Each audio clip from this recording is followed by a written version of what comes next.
Hi, everyone. Welcome back to The Lobby, GameSpot's weekly video game hangout here at 11 a.m. Pacific in San Francisco, California. I'm your host, Mike Mahardy, here with Pete Brown, reviews editor. Oh, me? Yeah, he got his coffee finally. People were fretting about him not having that, so the day is saved. Rob Hanlery. Hi. Whose birthday was yesterday? Happy birthday. You can say how old I am. No, I don't have to. I just meant like yesterday was your birthday. Belated. Happy belated. Thank you very much. 30. Do you have any birthday plans this weekend? Do you have any birthday plans this weekend? Yeah, every year Fleet Week lines up pretty nicely with my birthday. For those who don't know, Fleet Week is I was going to explain it. Oh, okay. Cool. Go. Fleet Week I thought you were is assuming. when the Navy and I think military overall, U.S. military, kind of shows off their, flexes a little bit. Air show. Namely, the air show, Blue Angels. Yeah. They fly over shake San the Francisco. city, and it's like the. Yeah. I love planes. Seriously. Seriously. I can do a better one. Rob was kind enough to wake up at 6:30 the day after his birthday to play Battlefront 2's beta for pre-order customers. So we will be talking about that. That'll be open on Friday. We'll talk more about that. But thanks for waking up so early, so we had more to talk about, because I did not wake up that early. Yeah. Thanks for not getting totally thank God for twisted that. on your birthday. I did not get hammered last night. Well, thanks for your hard work. Callie, Flaggy, what's up? Hi, it's me. You've been playing A Hat in Time. Is that it? Yes. Or just Hat in Time? I think it's A Hat in Time. 3D platformer. We'll talk more about that. We're going to talk about that. But we're also going to get into Cuphead, because we didn't get the chance to talk too much about it last week.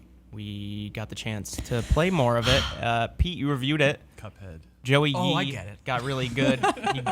He did good at that game. I think Joey he's in the is chat crazy too. good at that game. So we'll get into all that. We have a giveaway as always, but I do have a few news items I want to get through. Forza Motorsport 7 is out now. Is our full review up, or is it still It is the up review as in progress? of last night. Miguel Concepcion wrote it. What does he think of it? 8 points out of 10 points. 8 out of 10 A great out of 10. on Xbox One. Very good-looking game, Yeah, and especially with the weather physics kick in. yeah, pretty much it's like Forza's back. It's still really good, and they've done a lot of really cool stuff with the weather now. So it's a more impressive-looking game than ever, and you can also get more out of a single track. Seeing it in a different light, and that was one of the few things that he liked about the game quite a bit. There were some modes that were missing that were at launch from other Forzas, which is a little disappointing, I suppose, if people like those modes. And it sounded like Miguel did, so he missed them a little bit. They're But, rolling them out later? Or undecided? I think unconfirmed. I don't know. But yeah, a great racing game. Cool. I want to play more of that. I played a lot of Forza Horizon 3. Yeah. Because, obviously very different. That's more arcadey, kind of open world. But you can turn on, open world, the arcadey, yes, but you can turn on a lot of assists in Forza 7, it sounds like, that might actually ease you into something like this. Racing games are super therapeutic Yeah. for me, unless I'm losing, which is all the time, so I don't like them. Battlefront 2 story trailer also went up last week. We got to watch that. Showed Iden Versio and her dad, who's like a admiral, talking to one of the holograms left behind by Palpatine. The Sentinels, the guys in the red cloaks who are creepily able to glide across the floor. I really liked this scene. It was short and sweet, but it did a really great job of setting the tone and the kind of the overarching plot. We talked about it once before in the lobby, as far as they mentioned Operation Cinder, which is what the Emperor had in play if he were to die. Well, he died, and so it goes into play, and he basically has I think it's a half a dozen of these dudes relay his last final wishes, which is this Operation Cinder, which Finally stamp out the rebels, so to speak. no, actually not necessarily. Oh. It was his Operation Cinder is basically I said cider, I know. Cinder is basically to destroy the Empire and have a select few of the Imperial elites to then flee into the outer rim of the galaxy.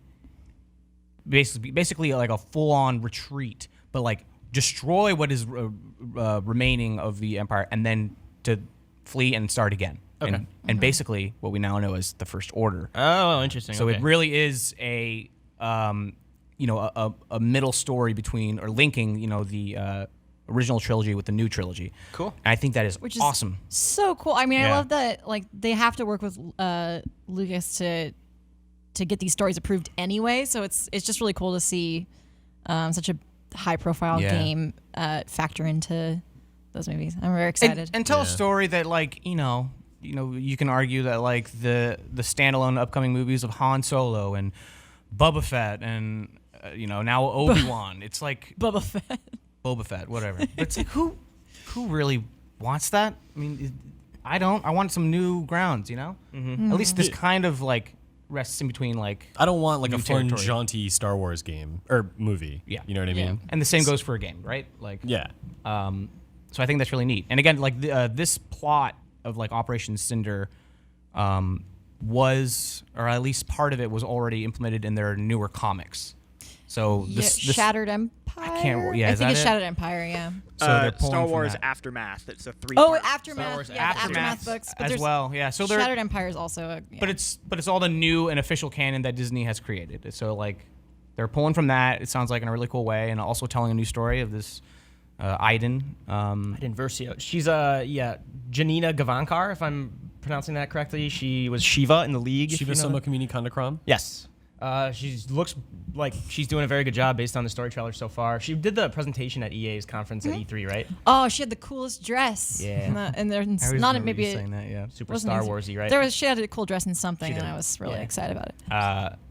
Yeah, but like just again, that scene, like the acting and the tone, like you just hearing like that underlining like imperial like drone, like whoa, all that. It's like that was very much Star Wars. The way that like Sentinel like reacted when she was like, Yeah, wasn't that cool? So what's the end thing? He goes, "You are not permitted," or something Yeah. like that. Like you just like I was like, "Oh shit." terrifying. Yikes. Yeah. Yeah, you get the sense that the Empire, or there's plans that the foot soldiers don't know about. I'm Yeah. assuming you'll find out later, and there will be some sort of moral quandary. They had showed. I think that it was like behind the scenes video on the single player that they put out, and it was like you got like a brief glimpse of like the different characters in her Inferno squad, and you could already see like pretty neat ideas. Hopefully, they're executed well and this thing comes out. But it's like maybe like a full on obsessed Imperial soldier, or like maybe one who's skeptical.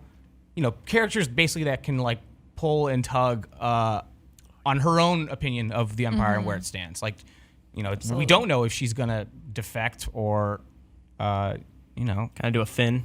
Yeah. kind of do a. Well, also yeah. Walt Williams, who helped write Spec Ops: The Line, one of the main writers on it, is helping write this too. So that game was very good at kind of bringing up questions that toyed with your expectations of a first-person Totally. shooter. So looking forward to that. That'll be out November 17th. We're going to talk more about the multiplayer because if you pre-ordered it, you get the chance to play on PS4, Xbox One, or PC today, and then open beta for everybody on Friday. I believe it's just the Naboo map, right? And Galactic Assault.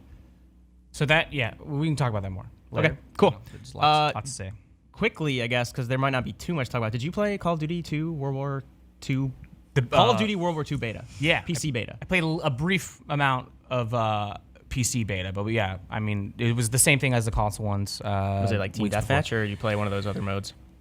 There's like the 4 or 5 modes, like Hardpoint, Domination, your standard Call of Duty staples. Call of Duty. TDM, Yeah, yeah. it's 3 maps, and then the War mode, which is where I have the most fun, or so far I've been enjoying the most, is that War mode. So after the PC beta, you're still feeling that way? Because like last time we Yeah. talked about, it, we were all kind of like, yeah, everything else is like, Call of Duty, and then War mode is interesting it's different, yeah, and fun, yeah. and it feels like it really carries over the World War II aesthetic nicely. I think with like the front lines are established. You're doing like objective-based stuff, even though the bridge building looks extremely funny. And the idea of it just going prone and just like with a hammer, I got this thing built. It reminds me of, obviously there are liberties they're taking with attachments and these aperture sights and silencers on this submachine gun. Yeah. Things like that did exist, but they weren't as pervasive as they are in this. But they did that with World at War, right? Because they had did. to bring over that modern warfare progression system to the World War II aesthetic. So it seems like there's more of that, we assume there would be. It seems like they do a good job with that kind of thing, though, about making it not like obtrusive, being like, this would never have happened. Yeah. Right, like the lens on the red dot, it's not necessarily a red dot, right? Yeah. Like hologram, but it's like kind of an older looking scope, like very much concave, so it's got like that fisheye, you know what I mean? Like it's not ideal or perfect, They did what they could. Right. They push it. They push the boundaries nicely, I think. Cool. Yeah, people asking Bodma in the Twitch chat. We do take audience interaction, of course. Not like he was just saying, are you open to talking about my gripes with Forza Motorsport 7? Probably won't get too in depth with that, but if you have any questions, obviously in the YouTube and Twitch chats, as always, I'm in there. I'm monitoring that. I'll hit you up if you have a good question or comment. So that is Call of Duty World War II's PC beta. That game is not too far away either. That's like the week after Mario Odyssey, Assassin's Creed Origin, and the reviews editor here is freaking out about all these games coming out. This month, man. Yeah, Yeah. because it's that October 27th day. I would say like crazy day, but it's gonna be fun. But for people like you that worry about reviews and everything, and it'll be busy. The week after that is Call of Duty World War II, and then 2 weeks after that is Battlefront 2. So yeah, we're getting into the busy season. This is kind of last week when it's not crazy, I would say. Shadow of War's Tuesday. Evil Within 2 is Friday. You can start crying. You know what's tomorrow? Stardew Valley on Switch. And Axiom Verge. Stardew Valley on Switch, though. And Axiom Verge on Switch. Sure. What is Stardew Valley? So Stardew Valley. No, just kidding. I'm gonna finally dive into it. I've only ever played like 4 hours. I called in sick one day, not to play Stardew Valley, but I hope my bosses aren't watching You're right fired. now. I called in sick one day, and then I was like, "Oh, Stardew Valley's out." So I was like in bed with a fever, and for 4 hours played, and I don't remember it. Need more carrots. Yeah, See, I put 160 hours into the PC version. That's too many. And that is probably the least ideal platform for the kind of game that I want to play in bed. So I'm really, really worried about how many hours I'm going to put into well, it it's on in bed, Switch. but it's also like this is a great game. I feel like to do kind of like 20-minute bite-sized segments, right? When you're on the way to work. It is and it isn't. I mean, it depends on what you're doing. Like I liked going into the mines on rainy days and like trying to get, there's that kind of grindy RPG, almost dungeon crawly aspect to this game. I don't know. I like the variety in Stardew Valley. I'm just so excited. I could not be more excited. I'm going to download it as soon as I possibly can. So, okay, I played 4 hours, and I don't even think I got into the main like loop at that point. What is? No. So I'm not really a big Animal Crossing fan. I like Minecraft, and I know there's some aspects of that kind of game in here. But I never played like Harvest Moon either. Like for someone who may not have played this when it was on PC or the other platforms. And they have a Switch now, and they're trying to play every game possible that comes to Switch because it's a great platform to play on with Axiom Verge and yesterday Lovers in a Dangerous Space Time and a bunch of games last week, which we could talk a little more about. What about Stardew Valley should excite me? Like, in a nutshell, like for people who don't know, sell me on it. Well, it definitely evokes that old Harvest Moon feeling, not like the newer Harvest Moon games back when it was Harvest Moon proper and not Story of Seasons. But I think one of the strongest things about it is it blends in the RPG elements really nicely. So like I said, there's, you can go down into the mines and they have different levels and you unlock new things. You can open up new areas, and that progression, I think, is more satisfying than some more recent farming games, for example. I think for people who find kind of like the daily chore simulator games a little slow, I think that feedback loop helps speed up the game, if that makes sense. Okay. If you're the kind of person who thinks that farming games or Animal Crossing or something like that is a little too slow, I think that sense of progression really helps it, and that's one of my favorite things about it. Okay. But it's also so peaceful, and you can unlock things to put in this community center, and there's yearly events, and it's just there's so much to love about it. I am beyond like excited. holiday events too, or was that just part of the story? It's not real time the way Animal Crossing is. It's you just progress through a day. You can, if you have done everything, you can just go to bed and the next day will happen. Okay. But depending on how long, I think I would spend maybe 20 to 40 minutes in a day, so once you get to like the harvest season, there's like a harvest event, and you can get married, and you can dance at the spring dance or whatever. There's different like hometown, farming town events. Okay. Yeah. Because I'm surprised to see in the gameplay that you go into mines and stuff. I didn't even know that was part of it. I thought it was just farming. A mine. A mine, they call it. Yeah, there's actually a much wider variety of things to do than just farming, and you'd be surprised. I think one of the coolest things is going into that community center and like there's different rooms and it'll be like, oh, you need these 4 fruits from spring season, and if you miss that, you have to wait until the next year. So part of like people who try to like complete the community center as quickly as possible have like speed run plans for how to get like, I need all of these items and I can only do it in spring, and so I'm going to fish these fish and give it to the community center. Okay. And so there's that Cool. aspect too. So, needless to say, you're excited for that tomorrow on Switch? Yeah. Axiom Verge, the more kind of retro classic Metroidvania game that came out, I think at this point, 3 years ago? No, it's 2015. Sorry, 2 years ago. That's coming to Switch as well tomorrow, and this also seems great for the Switch, as so many Played it games on do. Switch. Have you really? I have. Can you talk about it? It's exactly what you think. Cool. It's a great game on a great platform. I mean, it's not graphically demanding, right? Although it is pretty gorgeous. I mean, Kinda. it's those beautiful. servers? This and Stardew Valley, this and Years of Stardew, playing too much Destiny. kind of on the back of the SNES Classic. It seems like good timing in terms of these kind of games. Yeah. You're retro Great segue. inspired. Yeah. I mean, Axiom Verge is super kind of classic. I get lost in that game a lot, and I've played it 3 times at this point. Yeah, it's. I think where I liked the efficiency in Samus Returns, I look back at Axiom Verge and I'm like, maybe it was reaching too hard to be vague or I don't know. But that is still like a good quality. Like the game still has that sense of exploration and immersion in like this big world, which was kind of missing from Samus Returns in a way because you were directed so much. But yeah, it's a great game. It'll last you a long time. There's some like really weird like glitch worlds that exist that are like you find them in the environment and you go into this world that is like way too difficult, but like that's where you can find some pretty rad shit. So Lark Anderson, who used to be at GameSpot, former editor turned engineer. Oh, right. He was speedrunning that game in like 2 hours or something. yeah, we shortly after Which is crazy. Yeah, it was like a week after it launched. We did a couple streams where he was speedrunning it, and I think like for like a day or something, like he was like one of the fastest. But it took like 2 days for someone to be like, I beat it in 15 minutes. Do you know offhand if we have that like archived on YouTube or anything? Oh, we must. Cool. Sure we do. Yeah. Look it up. He's at Twitch now, but yeah, he super liked that game a lot. And that was made by how many people made that game? Thomas Happ basically deserves all the credit. Okay.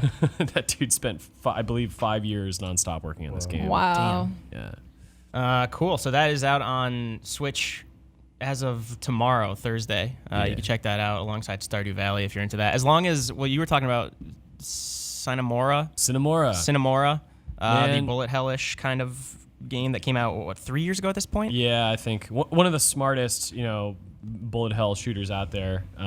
Essentially, the pitch is every level you have a timer that counts down. It's not enough time to finish the level. The only way to get more time is by killing enemies, but sometimes the challenges in front of you are so difficult that you actually want to use the ability to slow down time, but doing that costs time from your timer.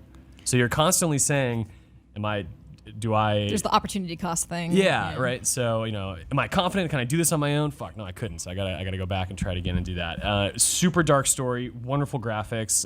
Grasshopper manufacturer didn't develop the game single-handedly, but they worked with Digital Reality to make it.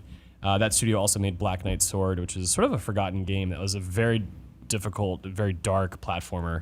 This is Cinemora right here. Beautiful looking, reviewed really well years ago, didn't sell that well.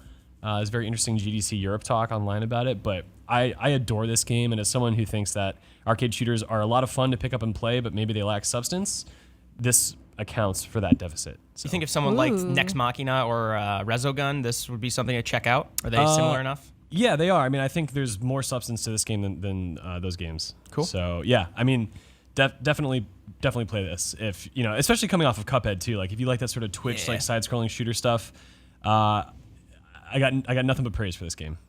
Yeah, this is also on Switch now, along with, I played Golf Story all weekend. Actually, I want to get into that soon. But first, before we get into more of those Switch games, Rob, you were showing us the demo of this survival, not even survival horror, just like this horror first-person shooter called Scorn. Scorn. Pretty gross-looking game. Scorn. Yeah. What's that style I keep H.R. Geiger. Giga? Lovecraft, but Lovecraftian? I guess like H.R. Geiger. I think Yeah. that's the one I keep Phallic kind of stuff. Yeah, I wouldn't say it's Lovecrafty No. necessarily. Yeah.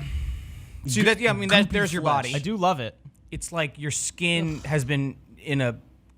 It's a real goopy game. Yeah, Much it's goop. like. Lot It of- yeah. reminds me of like the interior of like the Covenant ship from like Alien. You know what I mean? Yeah. But with another layer of like blood and gook. Doom almost. It Yeah. really gave me Doom vibes. Yeah. So yeah, they did this. They did this alpha demo that I would say is roughly about 15 minutes. However, I would say this is just more of an example, or like a tech demo slash like just an idea of the atmosphere. Yeah, proof of idea. concept Yeah, even, concept.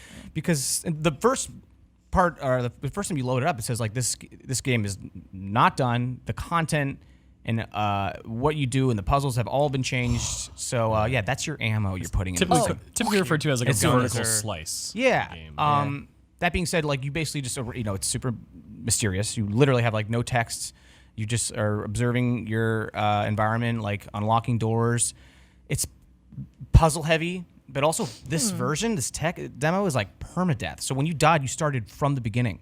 Really. So it's a trial and error. Because you go into these rooms and it's like a bunch of white smoke spews out and you're dead. And it's like, okay, I don't go in that room. So you play it again. So it actually took me a while. Oh, Yeah, bad yeah. thing. Yes. Oh no, but you need that. So 1337 Studio, as this person was pointing out in the YouTube chat, this is episode 1 of 2 according to their Kickstarter page. So Oh, interesting. Ebb Software has been working on it for 2 years, but recently, I believe late August, they took it to Kickstarter to get that final push for funding. This is called Scorn Part 1 of 2, according to Kickstarter and whatnot, just for clarification. The alpha that we're playing is not part 1 of 2. look at it is this. literally just an alpha. So Yes, this no. is like like you said, vertical slice Vertical of slice. maybe part 1 and 2, just to give a an idea of like, look, this is the setting, Yeah. these are the things you can do in a very quick sort of like, Cool. summary. And it really does give you a good sense of the aesthetic. Yeah. Which is, I mean, that's the thing that hit me the strongest. I mean, Oh, absolutely. You hear like the viscera. squelching. Yes, that's a good word for it. Yeah. I will say, so I haven't gotten a chance to play the alpha, but I was watching, videos of it, and one of the things that interested me was the weapon specifically. I mean, you saw earlier, like Yeah. you kind of rip this like You have this like universal handle. alien Yeah. thing apart, but the thing I wanted to ask you is the loading seemed painfully slow. And they seem to be like intentionally.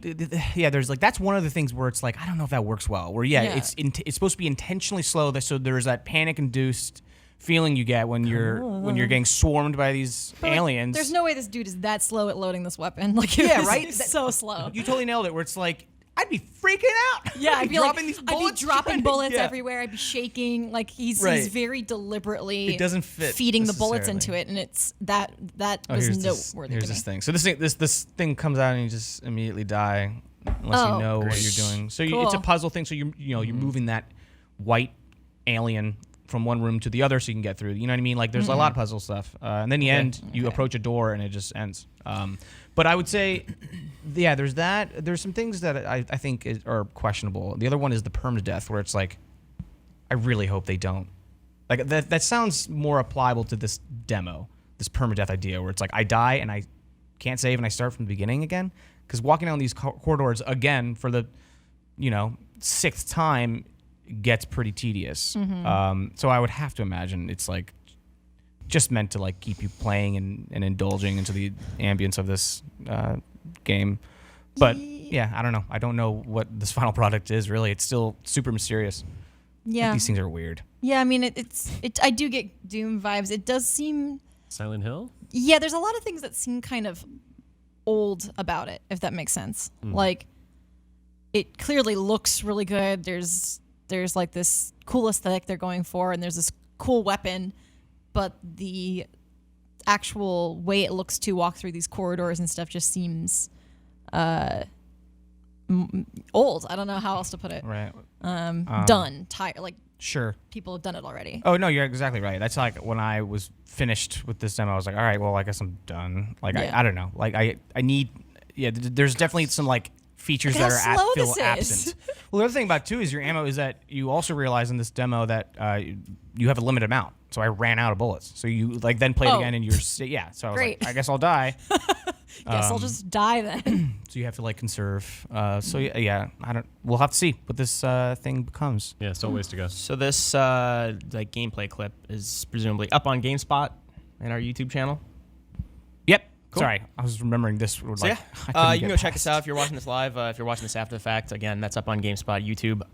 Now, kind of to double back to the Switch, I want to talk more about, I think it was last week, 14 games got added to the Switch, something around to that number, to that effect. But kind of including but not limited to Golf Story, which I want to talk more about. I really like that game. I played it a lot over the weekend. Pete, I know you dabbled with it. Mm-hmm. I don't know if you guys got the chance to play it. I have lots of questions about Golf Story. Okay, cool.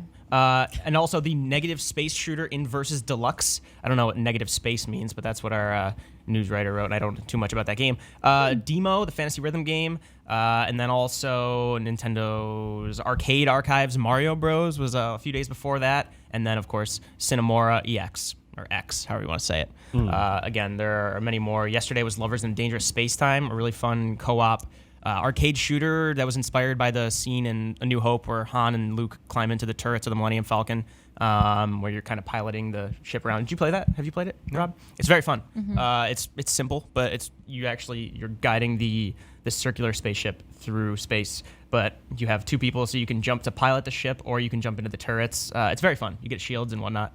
Should check that out. I'm curious how co-op works on Switch. Probably pretty streamlined, I would imagine. Yeah.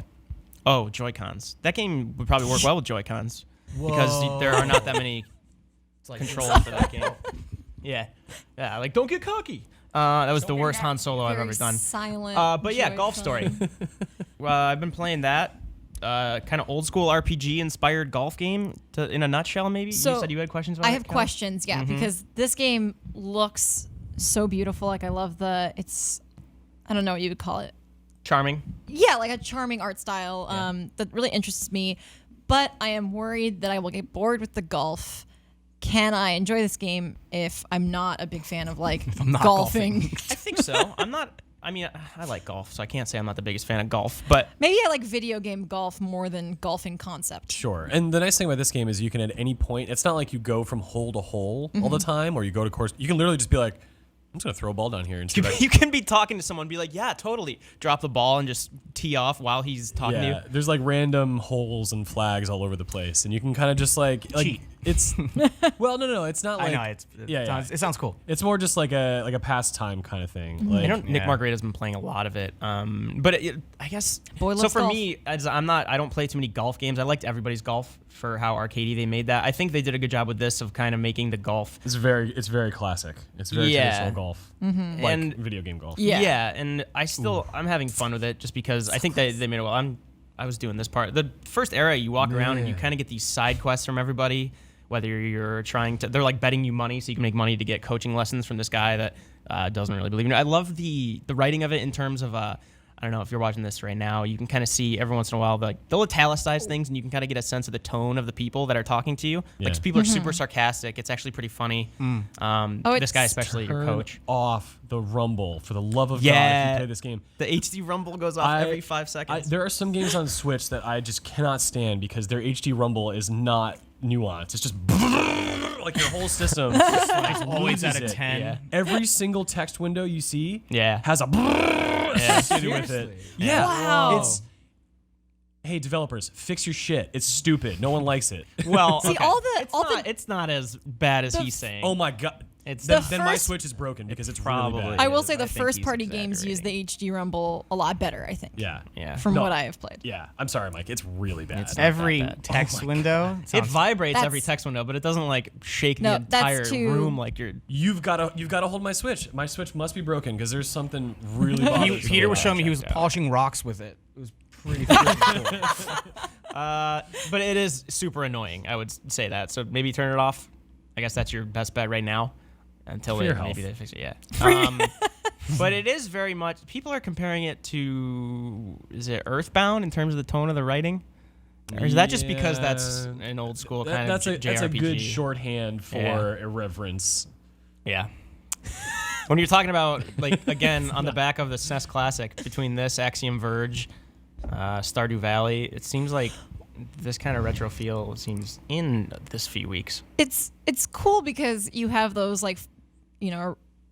not original Nintendo games, but classic Nintendo games coming out, and then these are games that are clearly inspired by that classic style, but they're indie, and seeing that indie support on a Nintendo system is just really cool, and I'm very excited about how many smaller, interesting, charming, cool games that we're getting on Switch. It's really promising to me. Owlboy's coming to Switch eventually. Nice. Owlboy. That game Nice. is dope. I But the really want to play not Owlboy. even platformer, right? Just like Right. 2D. It's how'd you not describe quite that? Metroidvania. It's definitely not a platformer necessarily, but it's a side-scrolling action game Yeah. that's got a lot of heart, an amazing soundtrack, great artwork. So beautiful. Like Yeah. Rudy. He had, Like he had a lot of Rudy. heart and good soundtrack. Like Rudy. Sean Astin, all day. You just take the flag from the hole. I didn't know you could do that. So yeah, you see the T areas right here where you can actually like T oven. traditional golf, I guess. But otherwise, people will. The first area is very tutorializing, like how to get out of bunkers, what clubs to use, and everything. But they streamline the actual golf aspects. It can still be fairly in depth with approach shots and different irons and whatnot. But I'm having fun with it. I only just realized those weird violins on the left are actually golf bags. Oh my god! I initially thought they were cellos or something. Yeah, You thought those I were thought the violins? exact same violin. thing. Exactly. All right, I'm with gonna you give this guys? a chance then. Yeah, for sure. Check this out. It's worth it. I'm liking it a lot. It was kind of in a slew of other games, but this was one of the ones that stood out that came to Switch recently. I wish one criticism I'll have. I wish the Switch was better at collating these and kind of like Golf Story was kind of up there. I had to dig a little bit, but when you go to the eShop, it's just tough to find all of the new things. I wish There's not a new releases section? there is, but it's flooded by so many other things that are just kind of inconsequential, I would say, as opposed to like Golf Story and Cinemora. I didn't see right away at all. I just wish that was easier to find. Like I mean, like you go to PlayStation Network and their promoted stuff is usually pretty in your face. Buy now, buy. Yeah, pops up. But yeah, check out Golf Story if this sounds like your thing. Callie, you've also been playing A Hat in Time, which is a 3D platformer. Yes. How's it going? Are you reviewing it? I'm reviewing it. Yeah. Yeah. So we'll have final thoughts up soon. I think I'm about 75% done with it. I really like it. I was talking to Ben Janka yesterday about how this is kind of the game that the kind of feeling I wanted to have playing ukulele. Not that it's extremely similar to a banjo or a ukulele, but I mean, like at first I was not super into it. The first world I think is kind of generic, but it's definitely a tutorial. And then I got into it and I was like, okay, I need to go back and I need to find everything because there's these kind of hidden levels. They're like challenge levels with just pure platforming, and they are really, really fun. I was really impressed by the depth. Like you can play this game, just play it straight through and just get like the cutesy, like, oh, I'm just having a good time. A kid could play through it pretty easily, I think, although there's like a level where there's just dudes hanging from nooses. So I don't know if I would give it to a young child, but What? In this game? bird looks Yeah. amazing. this bird is, the Richard Simmons friggin'. Doing Hold on a the second. robot the whole I'm time. sorry. I Yeah. can't move past this. There are people hanging from nooses in this game? Yes. That's They're weird. not really people. Creatures? They're- Sentient things? They're like little Corpses. little ghost boys, hanging from But I really liked that level. It was the spooky level, of course. But like I was saying, I think they did a good job of scaling it to here's like the easy surface level stuff you can do, and then there were some actually really challenging 3D platforming things. I mean, not really challenging. I mean, we'll talk about Cuphead, which is very challenging later, but I just liked that there was a, you could kind of scale it to how challenging you wanted it to be. So I'm excited to play more today. How long was this in Kickstarter? How long ago? Because I'm seeing some of its backer rewards get delivered in February 2014. Yeah, it's Kickstarter a while ago, but it's been in development for a long time, like 6 years, I think, something Oh, like that. damn. Danish studio, Gears for Breakfast. I was a little surprised when I mentioned this in the office. Everyone was like, "A what in time?" And it was like, "What? Really? Did No one ukulele knows?" overshadow it, you think? I don't know. Maybe. I mean, this was pitched a long time ago. It got some coverage, and it was sort of pitched as like a, "Hey, this is like a Mario 64 kind of like Wait, homage what? thing." Yeah, because the original I don't think I've done synopsis at the top of their Kickstarter page says it's something to the effect of like, oh, it's like Super Mario 64, Banjo-Kazooie, Psychonauts. These games aren't made anymore. I was like, well, Mario Odyssey's right around the corner, but like I said, this was a while ago when they said that. I will say, just knowing that it's been in development for a while, it's kind of funny that the whole conceit is the hats, which I didn't touch on at all. But basically, right. you have different hats with different powers. And so it is kind of funny that Odyssey is all about the hat, which is another thing that Ben Jenga pointed out yesterday. But I do think the hat thing is really cool because you need to find yarn to knit new hats to get special powers, and that's another layer to encouraging you to explore and see everything that a level has to offer. Who are these jamokes following you right now? I haven't done this level. I've been in this area. I've beaten the level with this dude, but this must be a bonus level I haven't done yet. They look like stray cats or jazz cats. Yeah. Jazz flutes.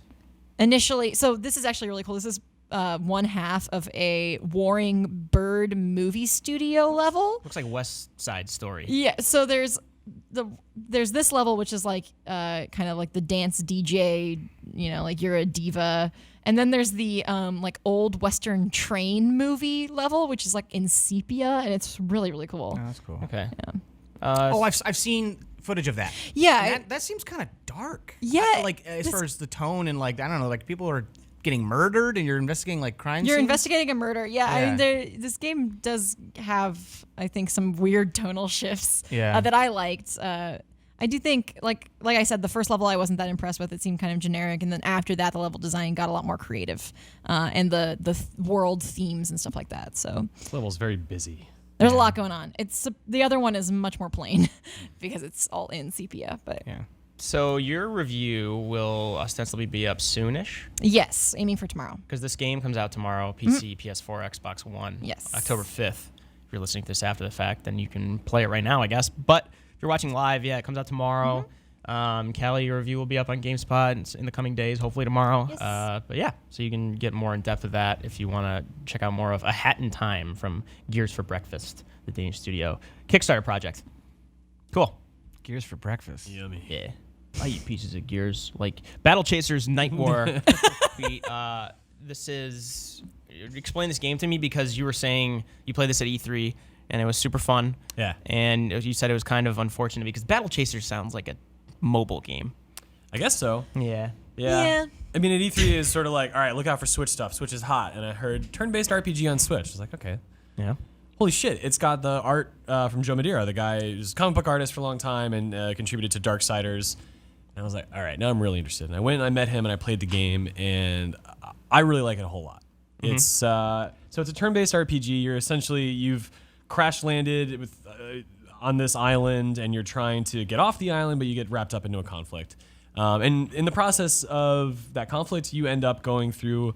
There's like 8 major dungeons, and there's some smaller ones. They're all procedurally generated. As you can see, the art style is just, at least in my opinion, awesome. Yeah. I like it a lot. Like a Diablo vibe, I guess. It does, almost yeah. Gothic. Yeah. The combat is where the game really shines, and I think it's either for you. It depends on what you'd like to do. Like, so our review is up. It got a 6 out of 10 from Justin Clark. Everyone has their own taste in how combat works. I think maybe I like this more than he did. So one of the things in the game is like stacking debuffs and sort of managing how you can impact your opponent to play tricks on them, or to like back them into a corner with like stat debuffs and shit like that. Like, that works really well. The main conceit though is that your actions, your basic attacks, like the gut punch, that will build up what's called overcharge. And overcharge is that red little bit you see at the bottom next to that guy's blue mana pool. So overcharge essentially lets you add extra mana to your pool so you can spend things for cast things for free. But it can also lead to buffs for your attacks. So like this attack costs 15 overcharge, but it can spend up to 40, and for every additional bit of overcharge you spend, tack on like 0.5 damage or something like that.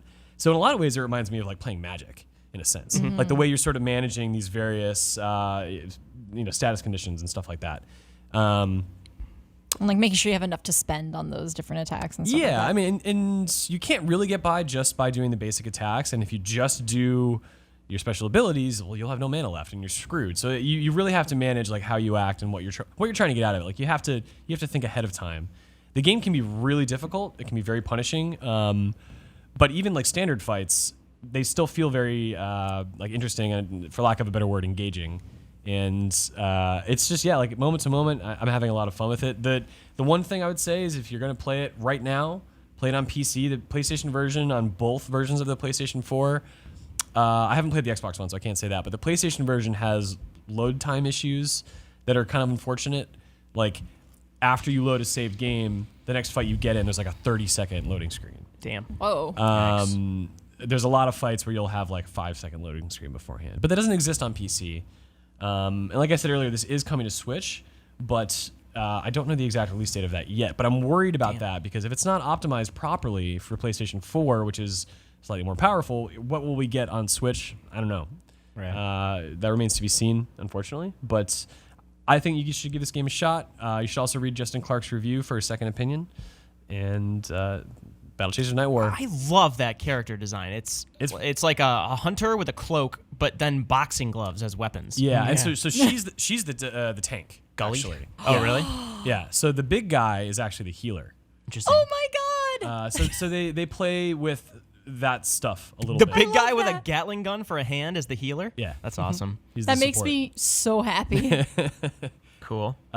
This looks right up my alley. Like the overworld itself honestly looks like Diablo mixed with Very much Darksiders so. almost. Very much like so. the Yes. cell shading of not cell shading, maybe that's not correct, but like the kind of comic booky Right. color scheme of like Darksiders. I was gonna say even Which the makes sense. the dialogue boxes look like comic book style. Yeah, I mean, this is born from a comic book artist, you know. And like Battle Chasers is a comic book series. It exists in the 90s, and this is just sort of like a slice of the story. That's so Yeah, cool. Master Quest Gaming on YouTube was just pointing that out. Joe Yeah. Madureira, he worked on that, but then after he broke off, him and David Adams, I believe, they broke off. David Adams worked on Chrono, the VR Oculus game. Chronos, he worked on that, and then now they're kind of reforming to do Darksiders 3. I didn't realize they were involved with that game. Chronos is also a really great, yeah. cool game. Yeah. Just the real quick sales pitch on that is every time you die, you get older when you come back to life. But as you get older, you also get better at magic and less capable at physical attacks. So it's like death is an opportunity in and of itself. Cool. Yeah, I think this game is pretty neat. It's got a lot of great voice acting. The loot system kind of sucks. I wish that was a little bit better, but what are you going to do? How so does that suck? You don't get much gold. Like, so this fight, well, these are two very strong enemies, so I might get a little more. But most fights, you get like 1 gold. Okay. And you'll get like some materials, and there is crafting in the game, but it's not really easy to tell at first, like, okay, what do I need for crafting and what don't I need? And even then, once you unlock it, it's like a very small amount of things you can make right away. You have to sort of find different books that teach you how to craft things, which is not a problem. But you sort of get this idea that like, I don't have enough gold to just like outright buy items, so maybe I could sell my materials, but I don't know if that's actually going to be worth it because you also find loot in dungeons. So am I wasting a crafting opportunity by spending all this money? Or do I even need to craft? Like the answers aren't really there all the time. Okay. It's about a 50-hour game. It's how long it took Justin to finish it. There is some grinding involved. Like just getting to the second dungeon right now, I'm finding that like, yeah, I should probably go grind. But for every single level that you hit up to 23, you get a new ability. So you do kind of feel like your characters are progressing in more than just stats. Like every level is a new chance to do something new in combat and work together as a team in different ways. And there are 3 characters we're seeing right now, but there are, I think, at least 3 more. Okay. Yeah. I was just going to ask that if it was the same party the whole game. No. So this is as far as I've gotten. I'm like 5 or 6 hours in. Okay. Yeah, I recommend it. Cool. And like you just said, it's probably best to play on PC right now if possible because of loading times on Xbox One or PS4. You haven't tried Xbox One? I have not tried Xbox One. Okay. Maybe they'll patch that, hopefully. I would hope so. Cool. So yeah, again, this is available now if you want to check this out. If turn-based kind of loot grind RPGs are your thing, check it out. I definitely want to. The more I see the gameplay and everything, it looks kind of up my alley. All right. I know Joey Yee is in our YouTube and Twitch chats kind of waiting for this. Yeah, we have you reviewed Cuphead. Your review is up on GameSpot as of, last Thursday, I think? Friday? Midnight? Friday. Something like that. So we've talked about it. We've got gameplay videos. We did a bunch of different... Joey did a really good video on how the difficulty in this game is... you talked about it in your review too, but Joey honed in on how it's fair but difficult and how it adds to the game. But this game is super tough. For those who don't know, obviously, it's kind of... it's been in development for how many years now? 4? And we've known about it for 3 years. Known about it for a while. Yeah. And, of course, it's hand-drawn 2D animation a la like 1930s Mickey Mouse, Oswald cartoons. but it's very difficult Twitch kind of platformer. It's sort of like Cinemora, but more of a platformer, I would say. Well, yeah, there are platforming levels. The boss fights themselves are much more like something like Contra. Okay, Mega Man maybe a tough Mega Man. Contra's better. Yeah, Contra. Yeah. But yeah, if you're watching this, obviously it's a very gorgeous game. Very very novel looking, and for a video game, I mean, hand drawing all these different animations just seems. Obviously, it's no surprise it took as long to make as it did, but it's out on Xbox One finally. Didn't the devs like refinance their houses and stuff to get it done too? I don't know, probably. Like Actually, I don't know why I so said much that. went into this. It's really gorgeous. Yeah, I've never seen a video game that is so unique looking. Yeah. And that's Yeah. not a word that I like to throw around Yeah. because not many things are unique, but this is unique. Yeah. I mean, talk about the difficulty. That's what everybody's wondering. Like, is it punishingly hard, or is it fair, or is it like kind of does it take advantage? Look, sometimes? it's fair because it doesn't really pull any cheap moves. I mean, Yeah. that's pretty much it. Like, there's no like crazy surprises where like, what the hell, I got caught from something off screen, or there's none of that. But it likes to throw a lot of things at you, and as you can see, it's also very busy on screen, so it can be a little bit difficult to keep track of everything. Mm-hmm. But a fight when you win it is like 2.5 minutes tops. And often fights can be around a minute if you're really good. So if you suck, you're gonna die, and you're gonna get to start real quickly because there's like 1 sec. It's not. I don't even think there's a barely loading. a There's no second. loading. Yeah, it's just like start the fight over again. Here you go. And it's that sort of mentality where you know you're gonna die because you need to sort of study the various patterns that the Right. bosses will show you and attack with. My one criticism for the difficulty is not necessarily that it's specifically too hard, but that it's inconsistent. And sometimes you'll find a boss fight where the boss will, there's like 3 or 4 phases to a lot of fights, and like a boss can throw out many different attacks within a particular phase, but they won't always throw out the same attacks. So you may find yourself like stuck in an unfortunate dice roll of, okay, well, this round I have to deal with these attacks which I've never dealt with before, or this combination is just more difficult than the other alternatives. And so it can be like frustrating in a way, like if you beat your head against the wall and then you get a really easy run and you win that way, and it's like, I didn't want to win like that. Like I wanted to win against the thing that I couldn't beat. But more often than not, it's really hard to beat these levels, and you will find yourself not so concerned about the randomness. You're trying to just survive as much as possible. I feel like maybe the reasoning for that would be maybe somewhat justified for like, hey, I'm not necessarily playing the exact same thing over and over again. Sure, I right? mean that's got to be the argument there. It's just it can prove frustrating once. Totally, I definitely had that. Like I played a lot over the weekend, and there's those Frog Brothers, Sure. the earlier ones. They had that one platform. No, was it a platform one? There's that one of their final phases that like I hate it. Yeah. And whenever I got it, it was like, oh, I'm totally done. But you're kind of on point where I beat them when I didn't get that one phase. I think it was like a platforming on like drums or something like that. I just couldn't nail. But yeah, I mean, there is something to be said about like, even if the phases were like structured and repetitive, it's just there's something about knowing that like this is a really hard game and it's fine that you're dying. Yeah. Like I'm surprised how often I'm like replaying the same thing, and it's like, Jesus, like 20 minutes went by. Like, Yeah. and I'm not upset. Right. It's just the music and the art style. It's so refreshing that you just I don't know. You never get bored. Right, and yeah, like you don't get upset because you know it's not the game's fault. You know it's like something that you need to improve, and Right. so like you'll walk away from it like just thinking like I need to reset myself. Right. I need to fix this. From my time watching it, and I haven't touched the game since like an Xbox showcase 2 years ago, but because it's kind of flat, and also the fact that there's so many moving parts to the animations, I sometimes like watching people have trouble seeing what's going to hurt me and what is actually just part of the animations in the background. This That is a good can happen. example of that. But that's maybe that's part of learning. Like I watch in this roller coaster section, you can jump on the front of the roller coaster, the face, but you obviously the spikes are going to hurt you. That makes sense. But there are other times when I'm watching like Joey play in the office, I'm like, why didn't that little thing hurt him? It's the parrying.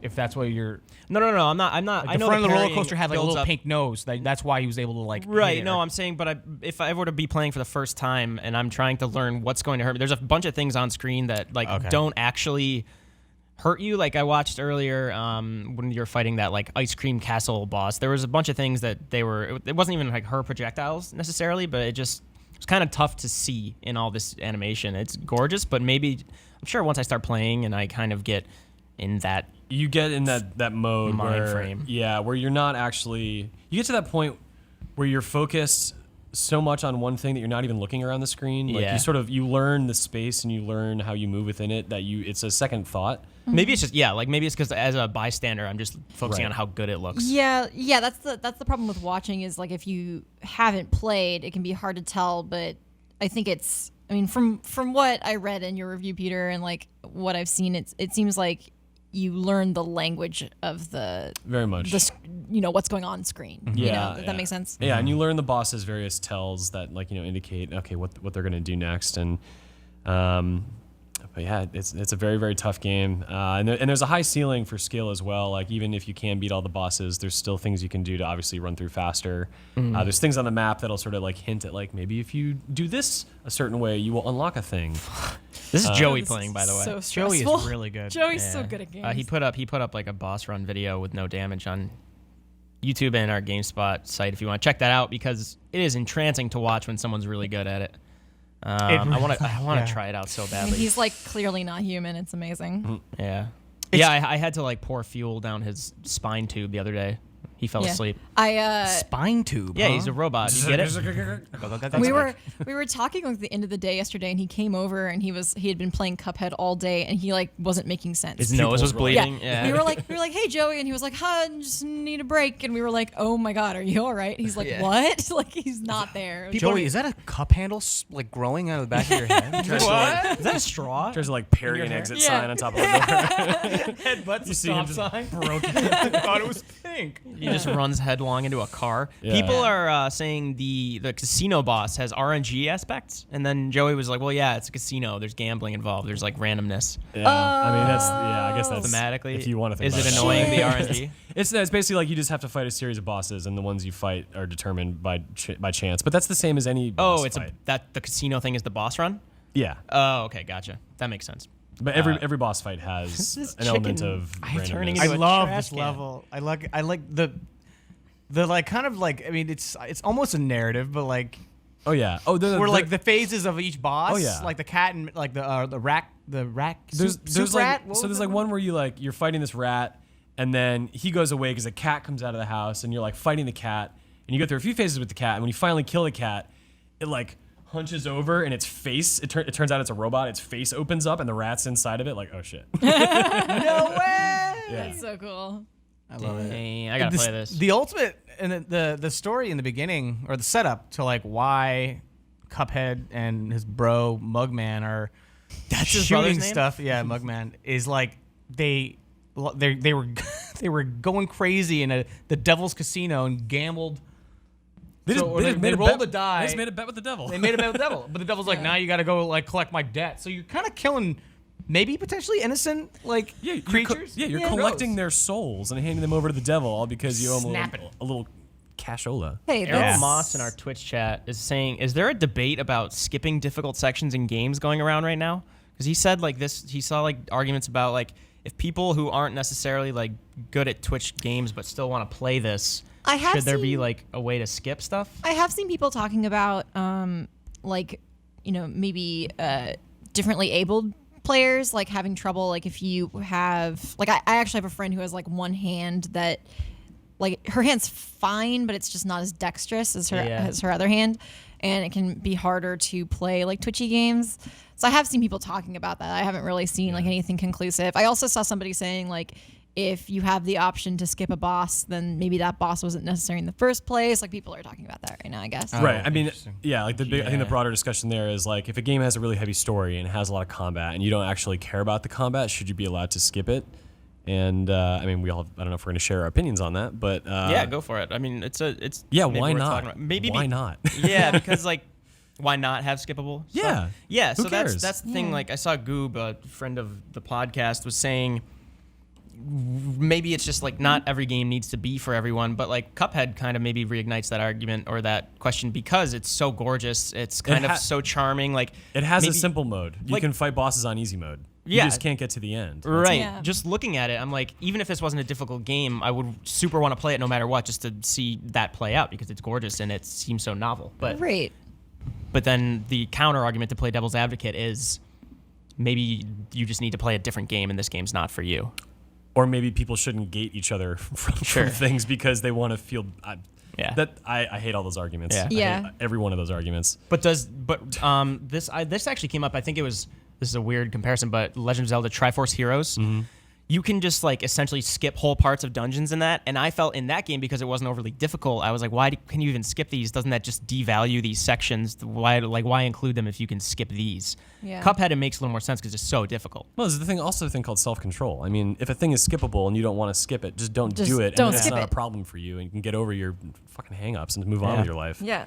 Like, that's the thing is like this same friend with the one hand that's a little like I don't know how to put it. Less but effective. Less effective, yeah. Like instead of playing through all the Metal Gear games, she just watched like a super cut of it as if it were a movie, and like Metal Gear now Solid is games? and now Okay. is like really into Metal She Gear. didn't earn those cutscenes, Callie. She didn't beat that boss. She Yeah, doesn't right. deserve to watch that. Like and people got really like I shared this with like some like gamer friends, and they were kind of like, well, you know, like doesn't that defeat the purpose of like playing a game then? And there's some games like, for example, like I've talked about Undertale before, but I think like Undertale blends combat with like character development really well, and that's something that like I would encourage you to play. And that's another game that if you watched it on YouTube, there's little call outs in these difficult boss battles, like being like, oh, you're just watching this right now, or for the people watching at home or whatever. Yeah, but it's like telling people that like they have to hold their fork in their left hand. Yeah, it's like why do you care how like, they eat their food? if you just want to watch it, You're satanic if you eat with your left hand.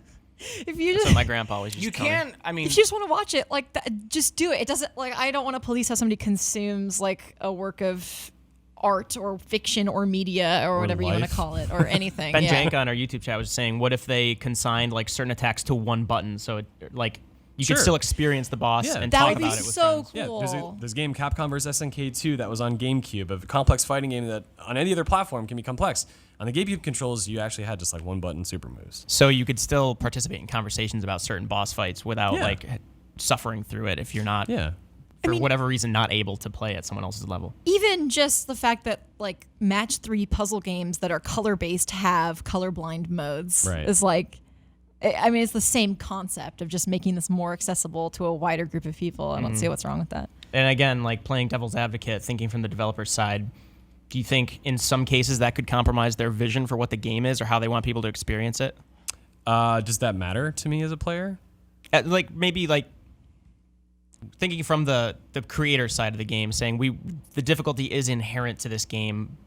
Rami Ishmael made a very good post this morning that a lot of this argument assumes that developers understand difficulty and balance. Yeah. When they're trying to figure it out. There's no formula for what should be difficult, how it should be difficult, how that makes the game rewarding, or how that even defines the substance of a game. They are, these people work in a closed environment. Sometimes they can focus test. It's not until it's put out in the wild that people really understand what they're working with. So to assume that developers know everything is just false. Yeah.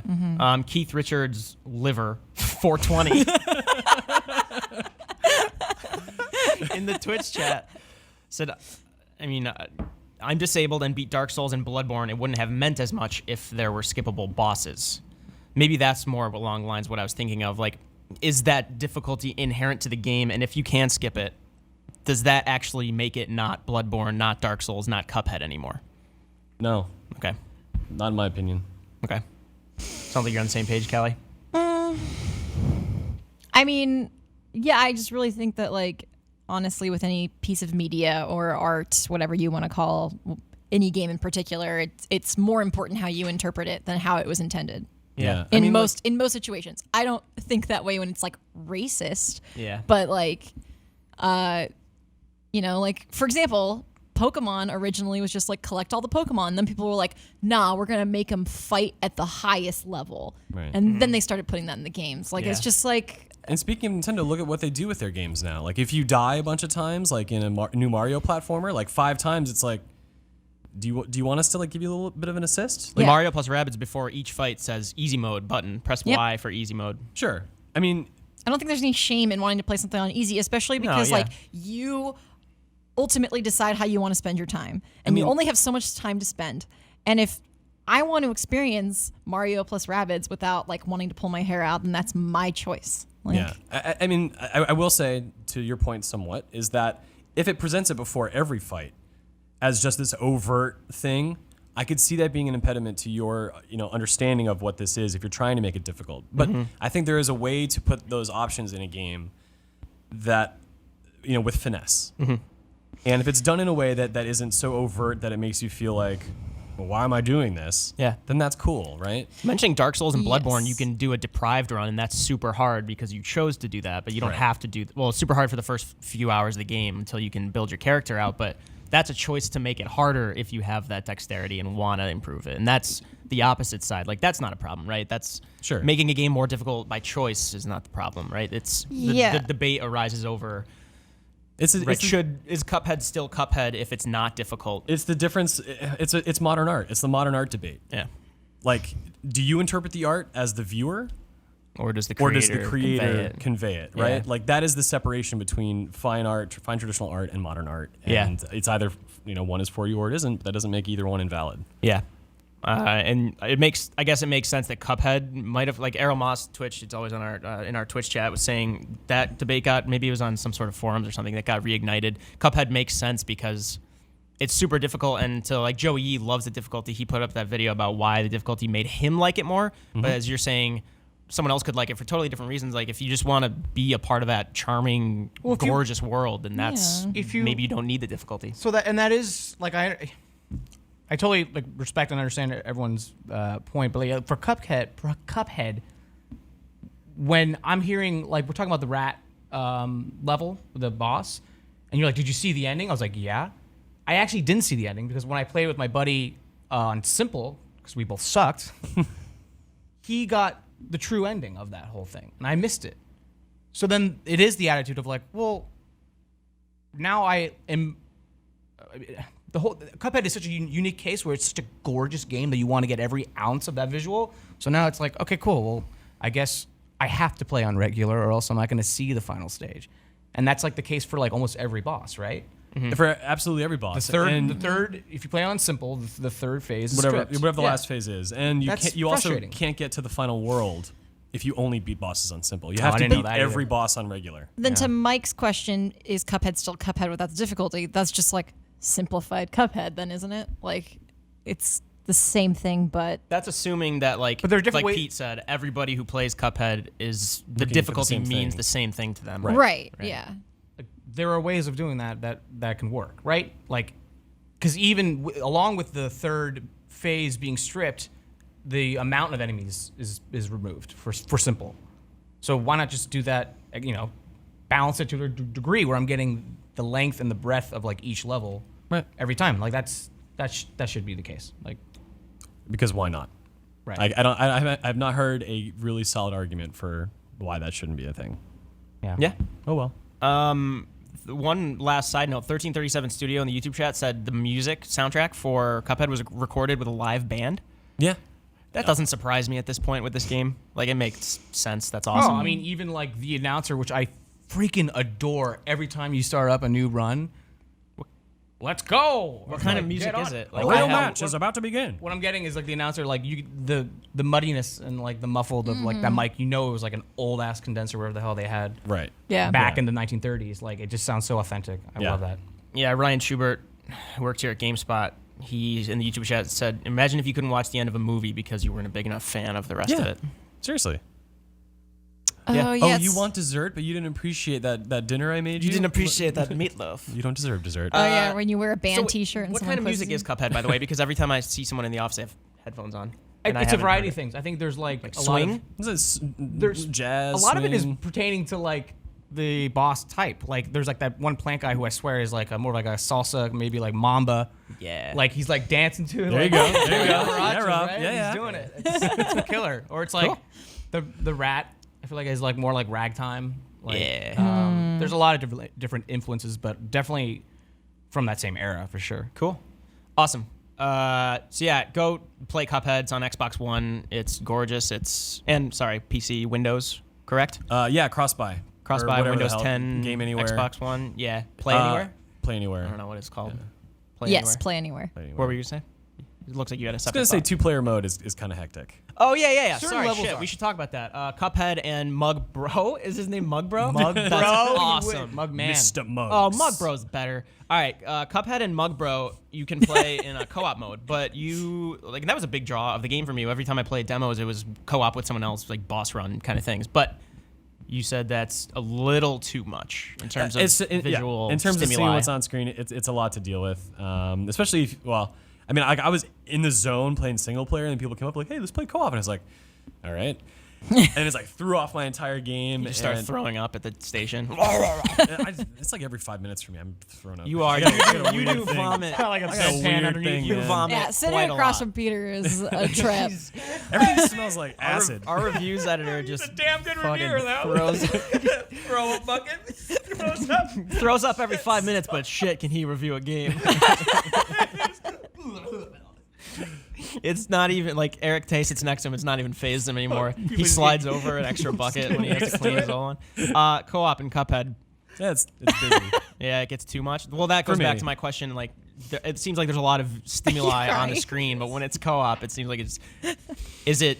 I think that they ramp up the amount of damage There they is can a- do as well. Okay, there is a. Because I was getting further. compensator? Yeah, I was getting farther by myself than with the second player doing the same things. So that to me says, yeah, it wants twice the damage. Okay. Or however much more. Okay. I think. I don't know if that's been confirmed one way or another, but that's the way it felt. Certain. Oh, I was gonna say, Just a PSA, sorry, from Joey again in the YouTube chat. He says from his experience, the Windows Store version has some save issues. Oh, I saw that save glitch. Did you guys see I that? did see that. Apparently on it was just deleting people's saves. If you did, was it just a glitch or was there a specific thing you could? I you don't did? remember the details of Arthur it. But Geese, who used to be the reviews editor at Polygon, was saying he got it and it was just like the worst feeling ever. I mean, it's sucks. obviously worse in a difficult game. Oh my God, dude. And apparently they just went in.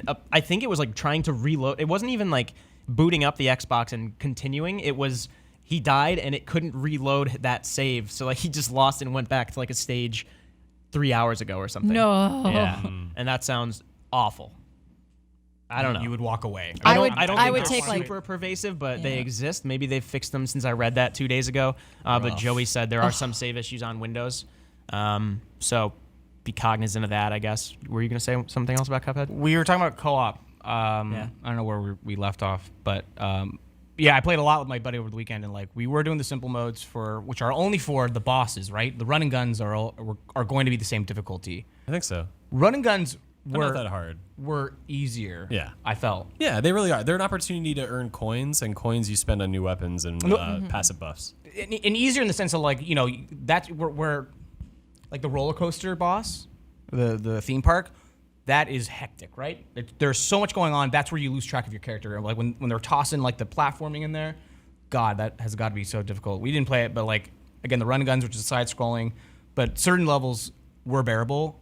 But I will also say that like the more we played, the more I could feel like you were learning and getting better. I mean, that goes with obviously the game in general, but then the other thing too is like whenever one of us died, hands down, that the person still left playing got farther than the two people going. Like every time it was like, hey, this is easy now. Don't have to worry about another person. Like, Yeah, the one thing is that you can revive someone when they die, Right. but you have a very small window of time to make that happen. and you could also just screw yourself up, Right, Trying to do save that. someone. Yeah. Yeah.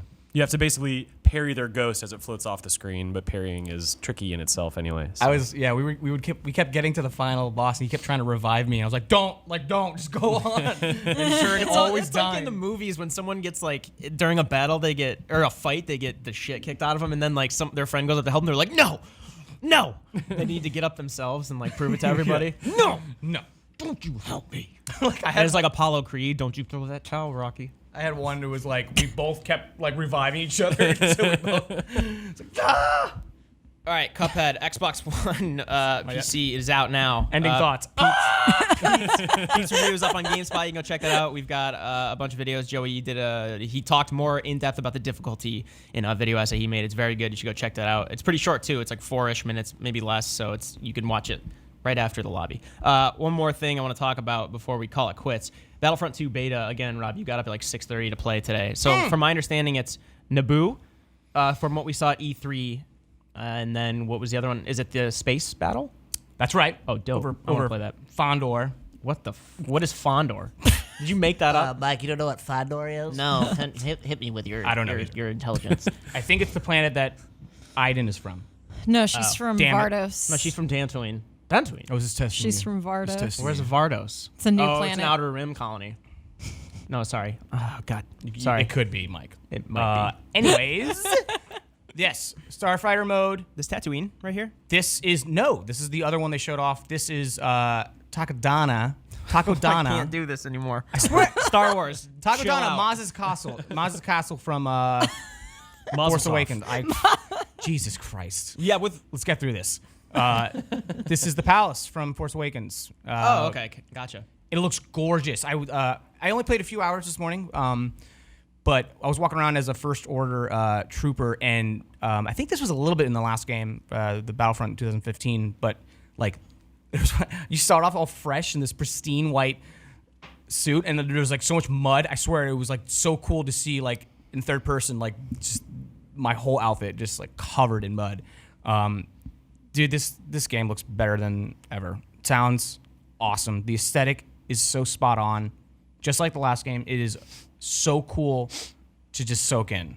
I'm playing on PC, like maxed out. It's running pretty damn well. Yeah, that being said, this is like a strike mode. It's like a toned down, like 8v8, more objective based. You know, you're like doing like an arm disarm. I think, you know, defending your mate from. I don't know why I say it like that. Defending your mate from what? Boy, mate. You're just I was thinking you're running like a sexual. bomb, and you're defending your teammates from the rebels who are trying to. Yeah, so grab this it. is So Maz it's Kanata's Cantina Palace right. thing. So it's objective based. I'm sure there's other types of strikes, and I like this a lot because it was like toned down. I was dying less than the previous Naboo mode. Just like that was Stormtroopers look so stupid. that was the Like, that was sick. That one case just in came out of the sky. point. Stormtroopers look stupid. They look so sick. No, they look they In their they look actions. technically cool, but They're they like look like bumbling dopes. idiots. Yeah. Right. The problem I had with the first one was so many of the different weapons weren't actually all that different. So you get into these one-on-one fights Sure. with another guy, and it'd be like, who started shooting first? That's the person who's gonna win. You shot first? I shot. Yeah, who shot Oh first? my! Ugh. Yeah, and so Mike, you've played a little bit. So we Nope. oh, you haven't. Oh, Okay. at E3. At E3, yes. Yeah, I played E3. the Naboo. Yeah. So it's the same case where they definitely spend more time with these weapons and diversify them, because that was one of the issues of many with the last game. Was that all the weapons kind of just felt samey. It's like, Yeah. what is the distinction? This blasters one's a with shotgun. no recoil. Right. So you have like the weapons feel different. Like I would say like more recoil, but also like they're unique to like their they have like the active reload. So each one has that like, you know, that little scale, and they're different. So like that's another way of mastering that gun, because they overheat pretty often. So if you nail that, like, you know, like there's like you could reload quicker, or you can get a little bit of a damage boost in the yellow, like that smaller area to hit. So that's neat. I think that's pretty cool. And then it looked like there were other weapons that were moddable. You could add like a scope or other things too. Yeah. So there's a progression system. So there, Did the beta have that? the beta does well. The progressions, the progression system in the beta. I'm sorry, in the last game was just getting new stuff. Right? It was just Yeah. like getting weapons, and that was about it. Aesthetic, new character models. And abilities here and there. Like those were the star cards, and that's the same for here. But they're class specific, and they do a lot more as far as the star cards. Now, yeah. So as far as the beta, how it works, where do I begin? You get loot crates now. That's how you get these for the most part. So it's another game with a loot crate system, and I'm undecided because I started playing this morning, and you start off with no star cards in this beta. As you play, you unlock star cards, and you start throwing them on, and you know they're doing things like each class, and they're class specific. So I would get like a heavy class health regen that's like 5% quicker because it's an uncommon star card. The legendaries are like, I don't know, 20%. Like it ranges. But there's something to be said about like when I was playing this morning, it was like this feeling of like I'm weak as shit, and there are other people who have these boosts. We talked about this a few months ago, whether this game was pay to win based on that video they released on the loot crates and everything, right? It's like from this morning and like for the few hours I was playing, it's not that great of a feeling, right? Yeah. To start this game, and this is beta, granted, but imagine like, what if I pick this game up like 2 months later, and all these people have legendaries. Legendaries, by the way, you can't. So one of the other systems is that you get credits as well. Credits you can. Oh no, I'm sorry. You dismantle like duplicate cards, which then turn into like crafting like points, whatever, and then I can take said card and turn it from an uncommon to like an epic. Okay. It stops at legendary. Legendaries are all chanced by loot crates. So that's the upsetting part. So I can't necessarily max out a character by a specific class again, like or specific to the fighter, like Starship. That's a frustrating aspect of it. Games like Destiny get around that because they're loot based by having, like the weapon stats get erased in like a regular 4v4 deathmatch kind of. But when you're playing Right. Iron Banner, then they Right. come into play. Yeah. So it would make sense if Battlefront 2 had a version where the loot actually had its effects. And then there are other ways you could play where it's just a level playing field. But based on the beta, again, this comes out November 17th. We haven't played the full game yet. Are they doing anything like that, or this is like pervasive across all modes that your stats are going to be in effect? It's all modes Damn. to my understanding. And granted, like what is being changed, it is minor, right? Like it's not like substantial, or to my understanding, like what's the difference between really like 5% or 10%? Well, I mean, Like that's 5%. Yeah. I know that much, but like, Sorry. but what that actually means, like, because that 5% that translates to seconds, I guess. I mean, it's just it's a weird numbers game, but like, how does it actually like affect? But again, it's still the knowledge that this is happening. You know what I mean? Like, I don't know. Other people are paying for a better experience. Someone with more money is going to be better than someone who practices a lot. Right. Not in all cases, but As in they're real playing with a life. stacked deck. Yeah.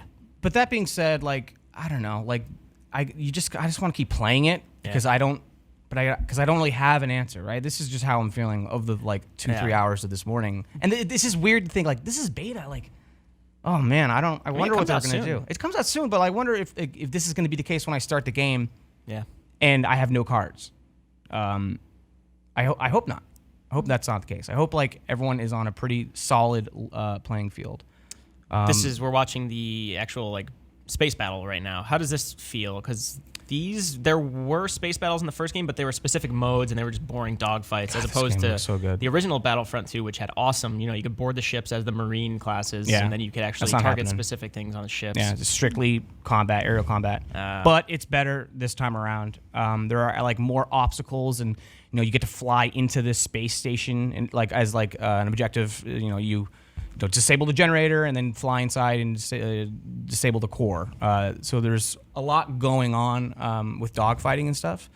And my favorite part is that there's actually like 1-to-1 roll, so I can actually manual roll opposed to auto roll from the last game where you do a flip and you're upside down and it's like auto correcting, and then that's when you crash on the ground. It's not necessarily that anymore. I was playing with controller because it's mouse and keyboard flying is just bonkers. But sensitivity was really high. I was still like trying to get the hang of it. But again, it looks like just all the audio is so freaking cool.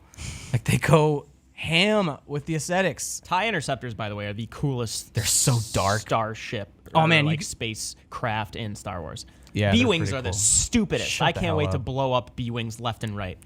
God, I could go on and do a whole segment on how much I hate B-wings. Shut the hell up. Do a reboot on it. Oh my Put god! your money where your mouth I is. will. Are there B-wings in this game? No, they're not. Good.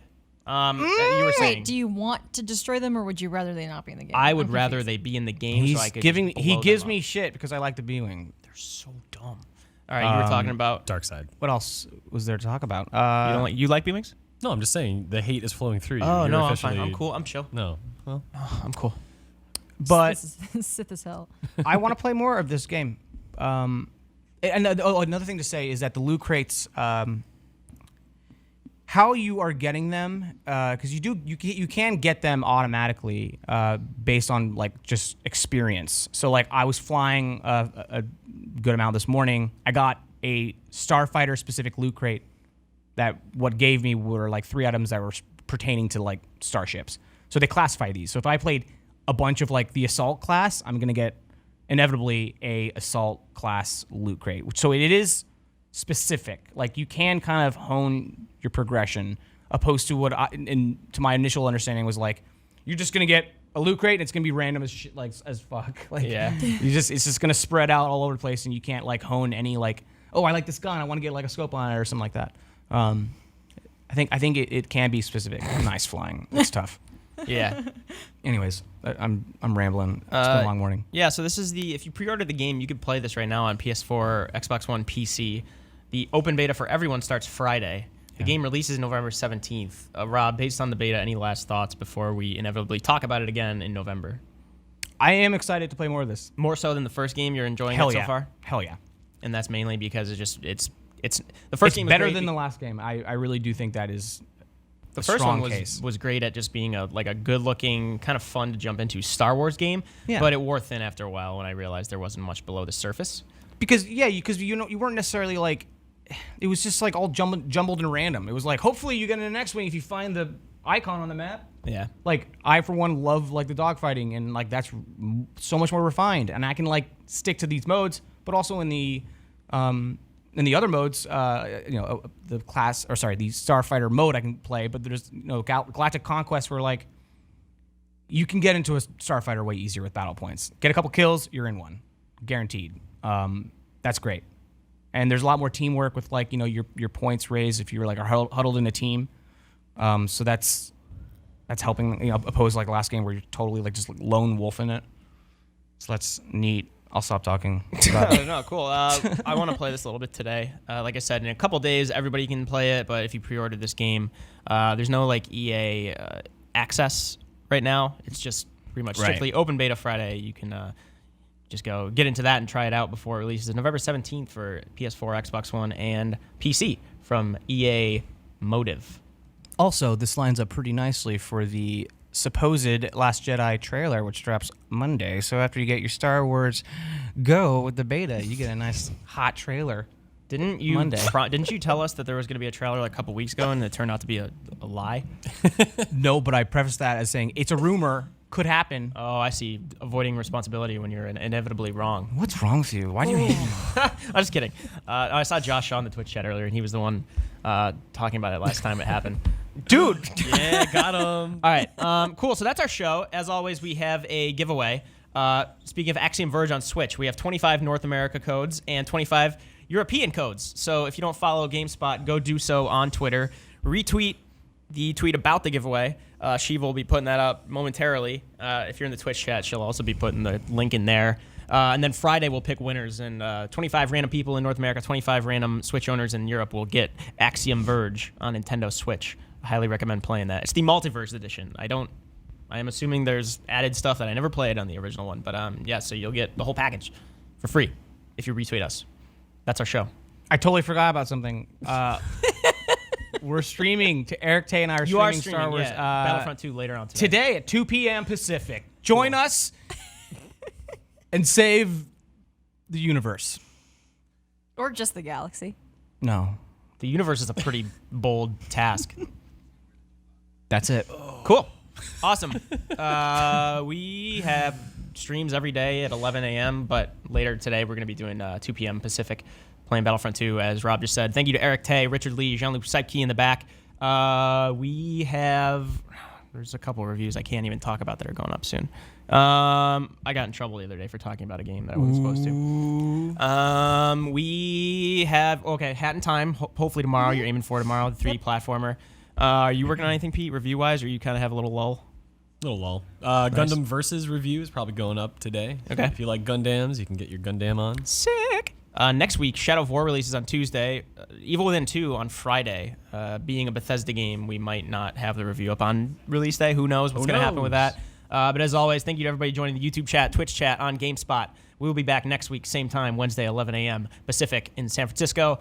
Thank you for joining, and don't forget to retweet that giveaway tweet, and we'll see you next week.